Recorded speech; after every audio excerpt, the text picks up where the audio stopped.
Soy John Scott, soy economista en el CIDE y soy consejero académico del Coneval también.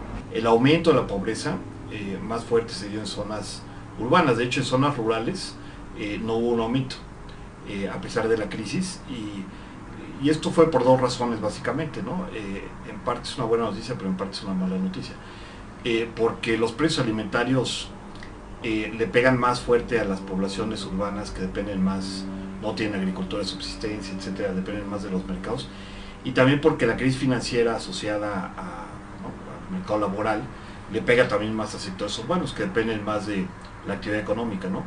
En otras palabras, parte de la razón por la cual le pega menos a los sectores rurales es porque están más aislados de la actividad económica, ¿no? Lo que ha pasado en los últimos 10, 15 años en México fue algo muy positivo en el sentido de que hubo una reasignación de las políticas públicas del sector urbano, de las políticas de ataque a la pobreza y de los apoyos nutricionales del sector urbano hacia el sector rural. Antes, como en muchos países, había un sesgo urbano, ¿no?, de las políticas, no llegaban prioritariamente a las poblaciones rurales donde están los más pobres y donde hay más problemas de nutrición. Pero hoy en día, ante crisis como la que acabamos de vivir, realmente eso quiere decir que los pobres urbanos están un poco desprotegidos. Entonces ahí hay un problema, ¿no?, de falta de instrumentos. Lo que tendría que haber es algún mecanismo de protección social que pudiera, ¿no?, llegar a esa población en particular, y esos mecanismos pues no existen. Es un foco rojo, ¿no? Si tú ves que ni los gobiernos locales ni el gobierno federal tiene la capacidad para proteger a la población ante una crisis económica y ante el alza de los precios alimentarios, pues sí quiere decir que algo no está funcionando, ¿no?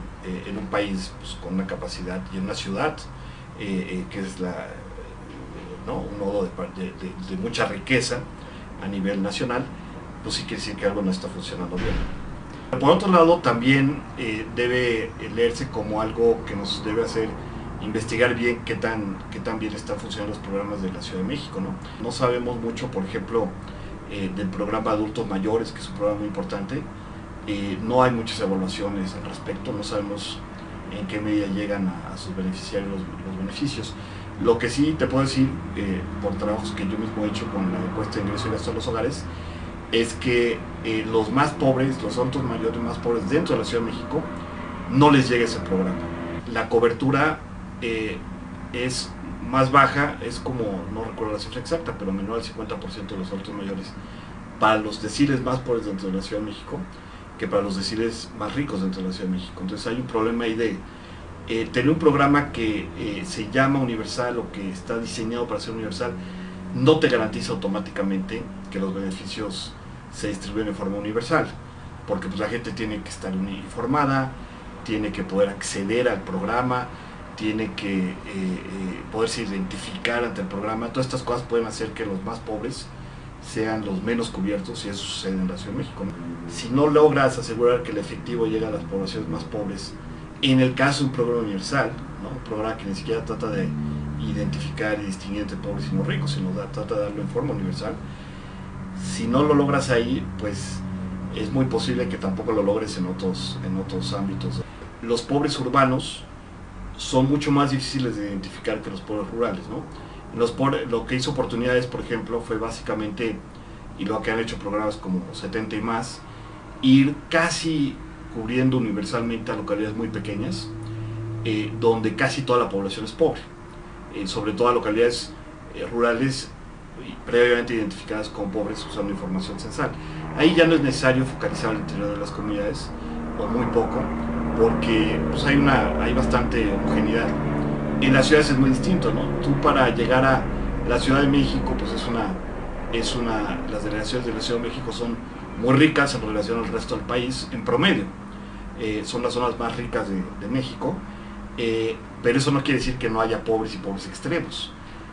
Para identificar esos pobres extremos, un método pues es irte a las zonas geográficas dentro de la Ciudad de México donde están los pobres, pero ahí también hay mucha heterogeneidad, ¿no? Entonces es un gran reto, ¿no? Desafortunadamente, justamente la parte del gasto social, del gasto público, perdón, menos transparente en general, más difícil de asegurar que tenga un impacto positivo, es el gasto social por la complejidad que involucra, ¿no? Si tú gastas mal en seguridad pública en el DF, pues trágicamente nos damos cuenta muy rápido, ¿no? Porque pues, nos cuesta la vida, nos cuesta la propiedad.